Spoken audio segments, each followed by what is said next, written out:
But basically, I want to help the people that have helped us get to where we are now. And in that way, we'll talk about where we are now. But this was just an idea that was kind of hatched at the Mimbres Valley Farmers Market parking lot, you know, over a year and a half ago. Frankie's buying Mimbres Market. And it was just an idea, well, you know, Frankie was selling, you know, maybe we could buy the store and then have a much really improved place for the farmers market. But as you know, that fell through. But first of all, I'd like to give thanks to Frankie Benoit because it was her idea to form a cooperative. She never carried through on it. She ended up doing everything herself, which was very hard on her. So now she's kind of a hermit. But with the idea really appealed to us. So the other person that I really want to thank for his efforts, who wears many, many, many hats, Mimbres Valley Farmers Market Manager. He's a small farmer, fruits and vegetables sold at the farmers market. He also, well, people have been raving about his sweet corn last season. So what? Cooks a mean brisket. Cooks a mean brisket's a very good one. He's always on hand with his trailer or his tractor. He came and helped us instead of hauling all our debris from the new site, because everyone knows that we have a 1-year lease on the old HMS building and 4 acres around it. It includes the big hangar and a smaller hangar. In fact, it goes right up to Frankie's, I think, and make a square. Right now, there's some other people doing, improving the water line in Casas Adobes and high-speed internet. So that's what the other things you see there. But, so Bill has been, you know, with us from the beginning. He also irrigates from the river, and he's actually the chair, I heard, of the Sequia. And he also helped or did the Harvest Festival almost single-handedly. But what we would really like to thank him for a reason, not single-handedly, but he was in charge of it last year, and it was really hard. It always is. So that's a long story. So, but what I really want to thank him for was the heroic effort recently to get the Rural Business Development USDA big grant in, and he will be talking about that. So I'd like Bill to stand and I'll give him a round of applause.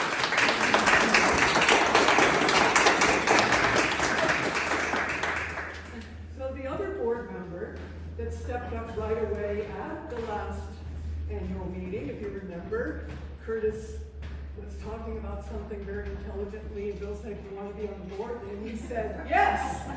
So this is Curtis Boyd, and he will be talking to us from his perspective as another business owner that has moved here and wants to see things happen, and he's also an excellent cook, and has incredible chocolate that he makes. So he'll be talking to you.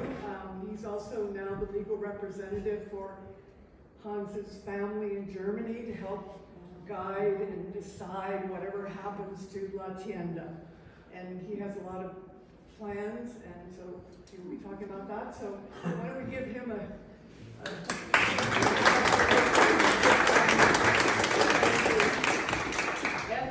And the other person who came forward at a critical time was Tracy Ryder. She's not here today, but she is the CEO and co-founder of the Edible magazines that promoted local food and local cuisine all over many states. I first knew about her in Cochise County, where I was a farmer's market manager in Bisbee and Sierra Vista. And after her magazine, Baja Arizona, Edible Baja Arizona, after that came out for a few years, we had Barbara Kingsolver writing, Gary Nabhan, Brad Lancaster, Rainwater Harvesting people. We had all these greats writing. We didn't have, the managers, we didn't have to explain what local food was about anymore. And our farmers and ranchers got promoted, or you know, in the media. So they were like celebrities for all their hard work. It was you know, rocking. So she's been responsible for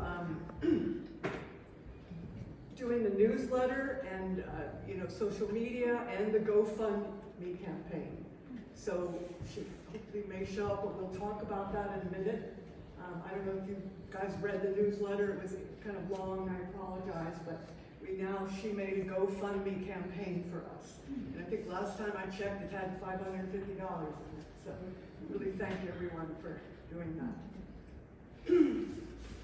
So just a quick, another acknowledgement, the contribution of former board members. At large, Kobe Hagan really grounded us in regenerative agriculture and sustainability. And she put on this outstanding seed saving workshop that Ken and I and a few others were involved in. And if she moves back here, yeah, I'm sure she'll be on the board again, but we made it a requirement that board members be people that live here, because we really need people, especially this first year, to get this going. And Margot Kay, who got us started as treasurer. So, mid-year we lost our location at Frankie's Place, and we spent months, as you know, looking around all up and down Mimbres, trying to find any location that was highway frontage but had a building. We even looked at vacant lot and a trailer. And then we heard that the HMS was moving, and Bill started negotiating with them, but we didn't see it, and I was trying to remember, it was December. We actually saw it, got to view the building. It was pretty late, so we have a 1-year lease, and Bill will talk about the grant. So, well, I just wanted to say a little bit about why we are a co-op, and I know I went into this in the newsletter, but I think it's really important. We went through, you know, we had a name change. We're MAC. Now we're something unpronounceable, but we're called Mimbres Food Co-op, you know. And it's important to be a co-op because we wanted a business that would last, you know, compared to an LLC, which is one owner, maybe their family, or when they die, something happens, and then it kind of all falls apart. Even with nonprofits, it kind of happens. So we thought with a co-op, where we have an annual meeting like this, where we, you know, we're going to, you know, hopefully nominate 5 new board members. It keeps this going, and we wanted to build something on this particular site, which I don't know if you've been to the HMS building, but we'll be having plant sales in the farmer's market there, and we'll have, you know, people will be able to see it. We'll have an event. It's a great place location-wise, because it's within like walking, biking distance of so much here. We can connect to the school, all the people in Casas Adobes, and it just has a nice feeling. There's plenty of room to do a lot of stuff. And we got visited by the architect, the Main Street architect, and he was wonderful and really listened to us. And so we're waiting to get the first plans, but we realized that the design process is going to take a month or more, because there'll be initial, and then we'll have people look at them and go through that, and they'll be back to him and stuff like that. So, but once we get that, we can do a budget of what it's going to cost to renovate the building. Anyway, long story short, those are kind of the next steps. So building this grocery store is important because it is the economic driver of this whole marketplace project. So while we're waiting to learn about the grant, we're going to get the store up and running because we need to. But this is an opportunity today. We do need some new board members. I think we need, 5 new members, but we can go up to a 7-member board. Right now we're 4. But Bill will explain the election, and then after each of the other, Curtis and Bill talk, we will hear from anyone else who wants to be on the board. And they can just get up and say, you know, a few things about their relevant background and why they wish to be a board member. And we encourage you, they're like 1 year. But we really need help this year from a few individuals because we have quite a few people have signed up with different crews. But it's just To me, we've been given a really wonderful chance to do something for ourselves and for our children and our grandchildren, because we will be partnering with USDA. And this, like I said, is a co-op that keeps electing its board members, governed by bylaws, to keep going. And so we have, hopefully, a lot of support from USDA. We've got support from New Mexico Economic Development through Main Street, and we're going to get our money from 30-something by reapplying. And then we have at least 1 or 2 more grants that we can apply for. So we have several strategies to get where we want to go. It's just, we looked long and hard. There's very little commercial property, and this is a real chance, to do this for our community, to pull together to create something that will last, that is sustainable. So I'm going to stop talking and we'll let Bill talk.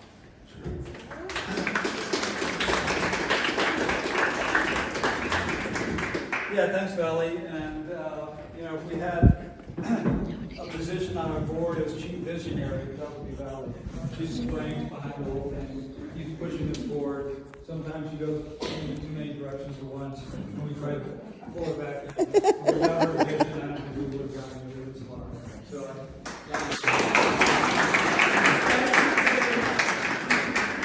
okay, I'm going to talk briefly about the grant proposals we've been writing. Money's our biggest problem, as you can imagine, trying to get enough money to do what we want to do. So last year, the first grant proposal we wrote was to the 30-something group, and that's a group of philanthropists in Silver City. These rich people throw $1,000 in a pot, and then they fund 2 or 3 projects a year.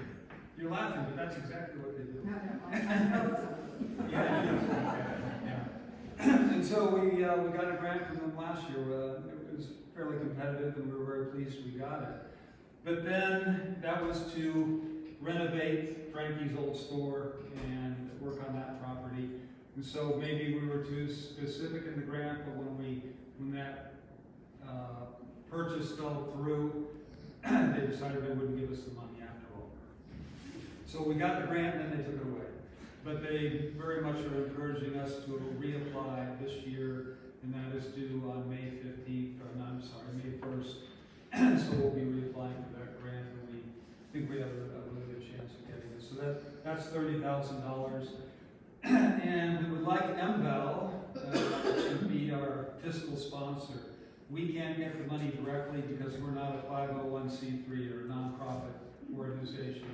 So the money has to flow through a 501c3, and it would really make most sense, I think, to have it go through MVAL, because you guys can take a cut off the top and get some money. I think 6% would be reasonable. It's negotiable. It's something we need to talk to you about very soon. The second grant we got was from Main Street, New Mexico, which is a project of the New Mexico Economic Development Department. And that was for $25,000 in kind for technical assistance of architects, business experts, landscapers, whatever we need, plus $5,000 cash. So we did get that one, they didn't take it away, and Valley mentioned that we're working with their architect right now. He came down, looked at the old HMS building, and is going to be drawing up the design for how he thinks we can turn that into a grocery store. So that one's ongoing. We applied for a large grant from the Healthy Food Financing Fund. It's also from the New Mexico Department of Economic Development, and we failed in that one. And that was a large grant. I think we asked for $100,000, and that was to put a down payment on the HMS property and do some renovations. We didn't get the grant, and unfortunately, they didn't give us any feedback. We don't know why we didn't get it. We thought we wrote a fairly solid proposal, but we were not successful in that one. The most recent one is one Valley mentioned. This is to USDA's Rural Development Agency, and that's for $300,000, and that'll give us the money to purchase the building and 4 acres around it. And we just finished writing that one and submitting it on February 28th, and we'll find out in July if we get that.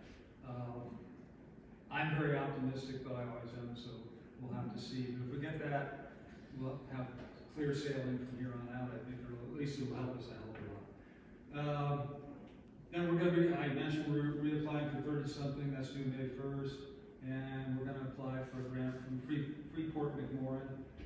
They have a community foundation, and they give grants every year. So and that's due anytime between May 15th and July 28th? 26th. So we'll apply for that one too. So that's as far as the grants. But we've been very busy. It takes a lot of time to write these grants. We've been fairly successful, not as successful as we had hoped. But, the other thing I want to mention is that we need bylaws as a group. As a cooperative, we need some sort of legal operating rules, basically a constitution, if you want, like. And we worked with a lawyer. Who paid for a lawyer? It's the cooperative something. Oh, that's one thing I was going to mention. We applied to the Cooperative Catalyst, and through them we got a lawyer, free services from a lawyer, because I had a hard time finding any lawyer in New Mexico that knew about cooperative law. I really searched. So she did our bylaws for free, got us incorporated, and we actually had 2 Zoom meetings with her and her boss, who was treasurer of La Manzanita Co-op in Albuquerque, Santa Fe, Gallup, and all that, the big co-ops up there. And I just wanted to also say why we are a co-op, because we will be able to cooperatively buy La Manzanita with Silver City, and 2 new starting co-ops besides us in Magdalena, outside of Socorro, and Truth or Consequences. And right now, there's a truck from the food hub here that John Song used to drive. It's a refrigerated truck that goes around the southern part of the state. And they actually go up and link up to the one that goes around the north. So we actually have New Mexico grown stuff. And we will try and, use those products, because we're going to try to source 80% within 300 or 400 miles, but at least New Mexico grows strong in from our area. So that's another reason to be a co-op. Okay, so, so we do have these bylaws. We need to modify them to fit our situation, and we've been working on that, and they're almost finished. They need to be ratified by the membership, the whole membership, and the way the bylaws are written now, 50% of the membership has to ratify in order for the bylaws to become accepted. So for everybody that we have an email address, we'll be sending out the bylaws here within the next week or two. And we just need a thumbs up or thumbs down. And if you give us a thumbs down, you need to tell us why, so we can try and improve and add whatever's needed. So you'll be seeing that coming soon. Curtis, what? Yeah. So, have you never had an opportunity to read bylaws for a agricultural co-op? Do you have bylaws from other co-ops Yes. that we can also be aware of when we read your bylaws? The bylaws that were given to us were written for another cooperative Right, I by the understand lawyer, that. by this, Oh, okay. by the That cooperative kind of catalyst. gives us idea of sort of like, what's the gold standard? What's right and what's like superfluous? Yeah, I don't know. Maybe we can dig that up and we can find one from another co-op. I don't have that right now. Okay. What we have is something that was taken from another co-op and modified to fit our And needs. most of us who are, Yeah. most startup things like this, you kind of start with a template from people who have gone before. That's what we did. Yeah. Yes. Okay, thank you. Okay. Well, Grace just said that Silver City Co-op bylaws are should be on their website. Okay, then we can compare with that. Okay. Oh, okay. Yeah, the one clause that we're having a little trouble with and we still haven't resolved is we have investors as it is. I've given some money, Valley's given some money, other people have committed to giving some financial assistance. We'd like to write that into the bylaws, but exactly how to do that, somebody lends us $1,000, what is expected of that? What kind of interest rates? When would we expect money to need to be paid back? And that kind of thing. So that's the one missing piece in the bylaws right now, and we were hoping to get some help from another co-op to resolve that, but we haven't yet. As a nonprofit, you can't take donations. Yes, we can. Yeah. According to lawyers, we can, yeah, Okay. but it's gotta be This is written, a loan. yeah, very carefully. And we have to manage expectations such that, you know, if things fail, people to lose all. But because, so you're talking about loans, not whether. Yes, we're talking about loans, Right. yeah. Curtis, can you talk about membership that you did? Good afternoon, everyone. Good. My name is Curtis Boyd. My wife and I did videotaping, and we moved here about a year ago. And I just want to kind of give you my experience in terms of why I got involved in the match group. And basically, what we here and our involvement in the communities. About a year ago, my wife and I we met with Frankie. We were actually going to purchase her building to open up a dispensary. We actually, my wife and I own a dispensary on the 35. We also do manufacturing and production as well. So we have those three licenses from the state. And we were visiting here in the area because my wife's mother owns a house in Costa Rica. She's had a house over there for 30 years. And so the 5 years that we were, I should say the 2 years that we were back on the West Coast side, we moved from North Carolina, I'm originally from Louisiana, my wife's from Arizona. And this is a place that we would always come pretty much every other weekend to stay. And meeting with Frankie, to cut some of the story, meeting with Frankie, she said, hey, there's this new group that's about to start, it's called MAC. And she introduced us to Valerie, and we really got involved. A couple reasons why we got involved. One is a great area to visit. If you know, we hear people passing through all the time in our dispensary or how wonderful it is, but it's lacking some things and so forth in terms of accommodating some of the residents, and as well as getting flowers back and forth through the valley. And so the deal with Frankie, building and so forth, we just, things happened where we didn't go through the deal. But we met, something was kind of on our mind, and said, hey, there's something about Latiana that's kind of drawing me over into that area. So one morning we decided to go meet with Heinz over there. And he embraced us and shared his ideas on the community and what he actually, his plans he wanted to do with the store and so forth. And we had kind of similar ideas in terms of how do we get involved in the community. And starting the business, part of my business plan and so forth is to support and give back to the community. And so this is ideal for us to just jump in and see where we can help, what we can do, and meeting the community who comes in the store and so forth has been really enlightening to us to want to do more, to participate more, to volunteer more. Both my wife and I background, we did a lot of work in the ministry. We did a lot of food ministries and so forth, and supporting the community wherever we are, moving from Phoenix to North Carolina, you know, back to Phoenix here, and then some other places around us. I had some time spent there. So we looked at the MAC group as not just, it was an opportunity. I think an opportunity for us to get involved in the community, but we've seen the potential for the community to also get involved. One might say there's, I think this is an opportunity where you can bring the community together to carry the load. I mean, my wife used to she likes eating ice and so forth, so we used to drive the silver a couple times a week in ice. And until I got an ice maker, so so that helped out a bit, yeah. But what we saw here was it was a need to support the community.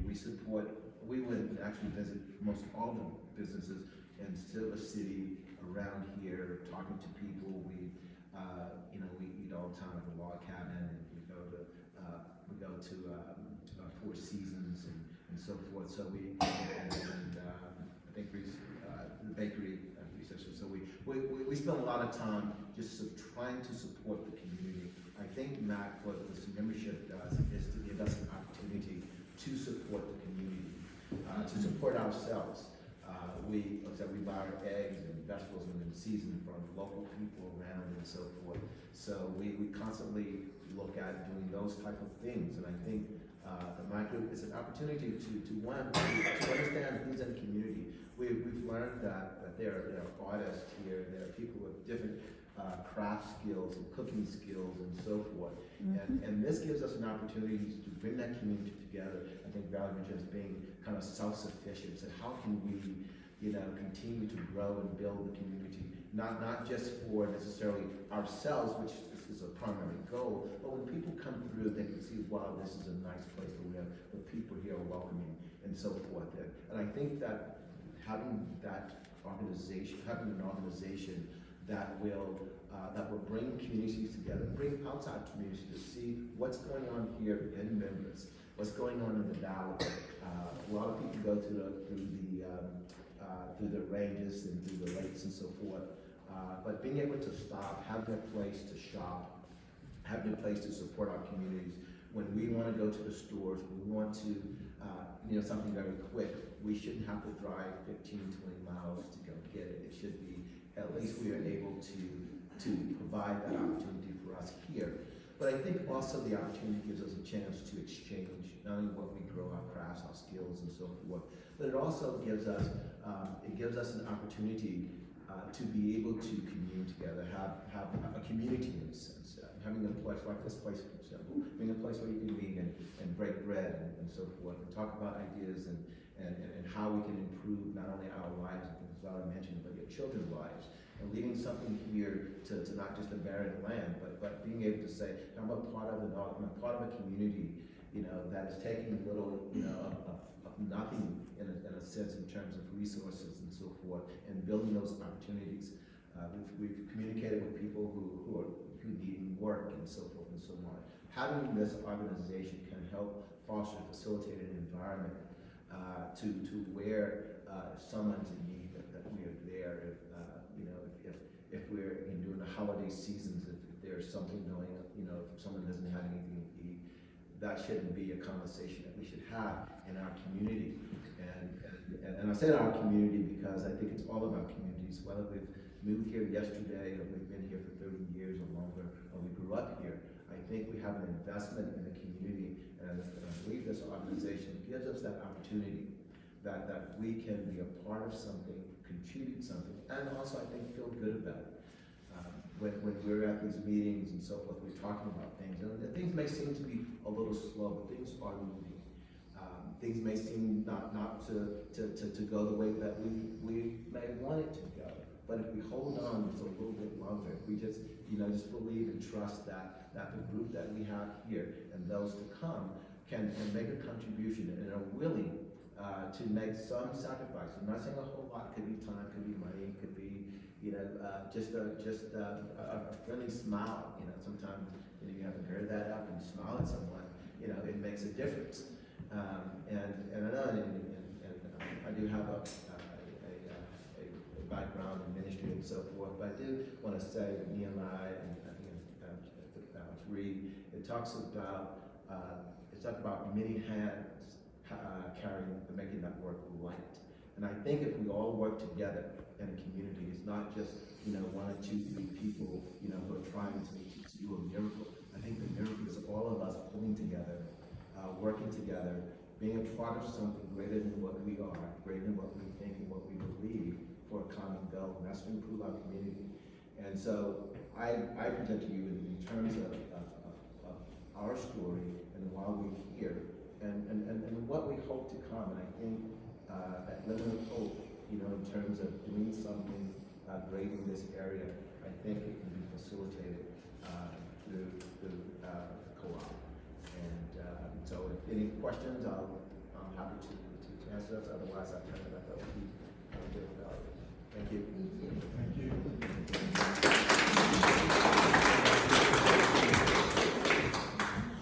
Well, I think Royals, do you want to say something?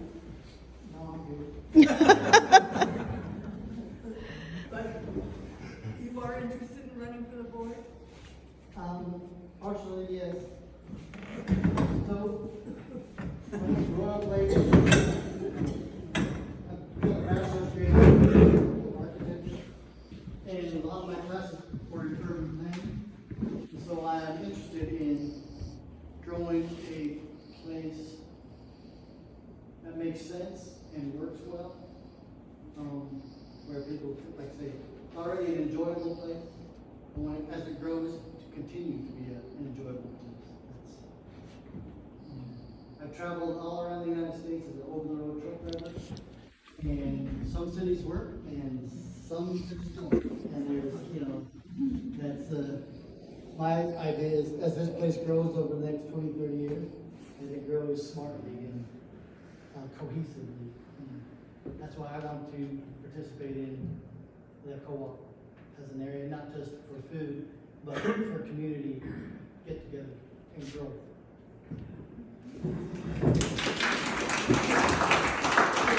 And I hope it grows slowly.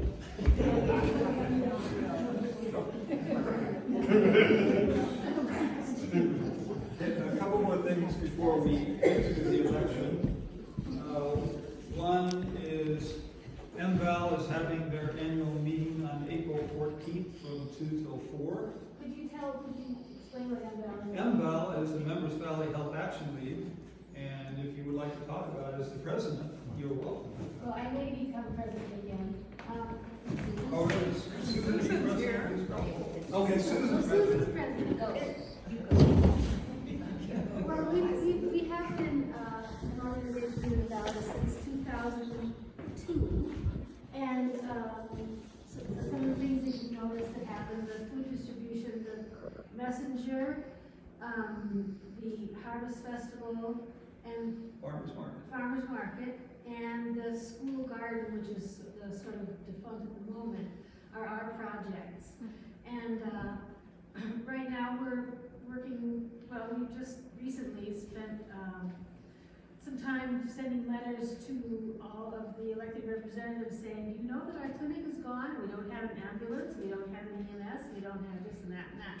So we're kind of trying to bring facilities back to the valley that have gone, and to also support groups like this one that is so hopeful for our future. And we're having our annual meeting on April 14th, Sunday, April 14th from 2 to 4. And guess what? We also need board members. So, I mean, there's many opportunities to help build community. Will be an interesting. Anything else that maybe I've forgotten? Thanks.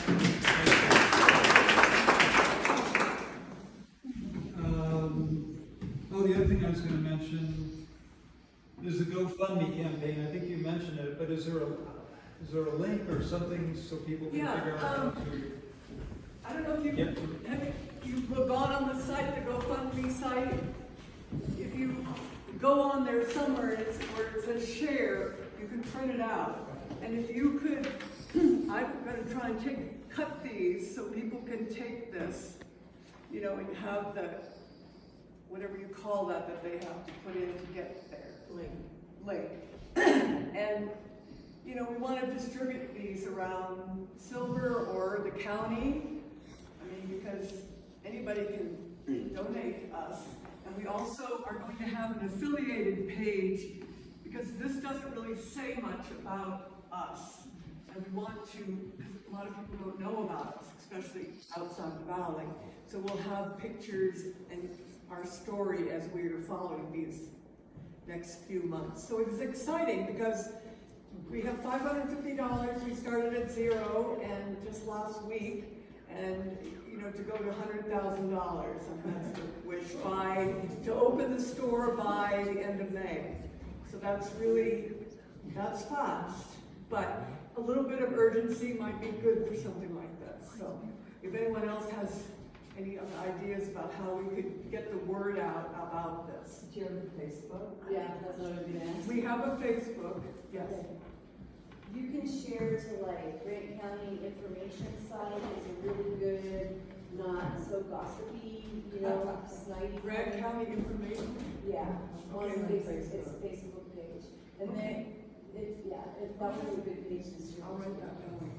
Because we really want to, you know, even small amounts of money, you know, doesn't have to be a fortune, $25, if a lot of people do it, it helps us, so. Have you contacted the co-op in town to do the roundup? That's a good idea, we could definitely do that. Silver- Co-op, yeah. And my real friend was Carolyn, unfortunately, she doesn't work there anymore, but we're trying to develop a communication, because obviously they're a co-op, we're a co-op, we're gonna combine together, we really should be doing more together. It's just that we've had a lot going on, so, but, yes. The roundup deadline is October 1st. If you want to apply. By October 1st, so I just kind of contact online. No, that's a good point, you know that you know, the roundup at the co-op and organization. The only trouble is, we're not a nonprofit, so it wouldn't work.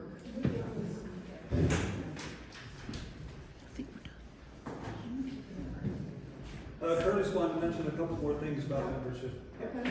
One thing she reminded me about the book membership, just wanted to talk a little bit about the membership fees, and the membership fee, fees are $25 on your anniversary whenever you sign up. So if you sign up to be a member today, then next year, you know, your membership fees is not due to that, yes.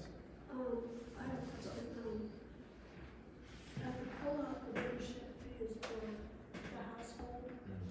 Is that what you guys are doing also? No, we have individual memberships, because it's linked to one, that's why you get a vote. If you don't care about voting, you can just do one for your family. Yeah. But if you want to vote, you know, and it's, you have to be a member. But also with membership, we're looking at ways of how can the member benefit when you get fees. And we're looking at, when you're shopping at the co-op, you get 10% off or whatever that amount will be in terms of purchasing items as a member.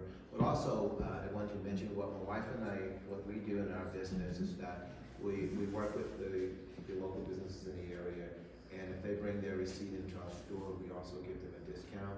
So that also will apply to the members' discount as well. And then we'll try to work and help work with other organizations as well in terms of bringing, your receipt or sending you a member from the night group and being able to get those discounts. So we'll work with some of the community as well, business owners and so forth, to try to carry forward that discount as well, I guess. Why is it not a family membership? Because I think that's a detriment to a lot of people. Yeah. There's some large families, and I think that personally, I believe it should be a family membership. Yeah. Now, I think in terms of family membership, I don't think it excludes anyone from anything, and you guys can correct me if I'm wrong, in terms of being able to attend a meeting. I think it will be open. No, I'm talking about someone just going to the store and shopping. Yeah, I know if it's, I don't know, that's something we may need to talk about in terms of how, I know my wife and I, both of us are members, but in terms of the family, I can see that can be a burden to some degree. So we may have to look at talking about in terms of shared family cards or something along those lines.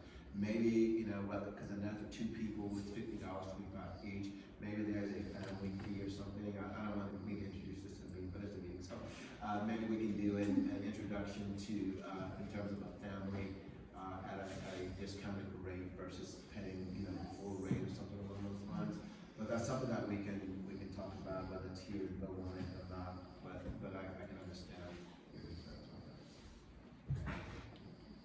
Well, basically, we were giving out membership cards, and then so whoever the family would just be sure that they had the membership card with them when they went to the store or something like that, but, yeah, Will you accept DDT? yes. Okay, I think it's time for elections. There's no more questions.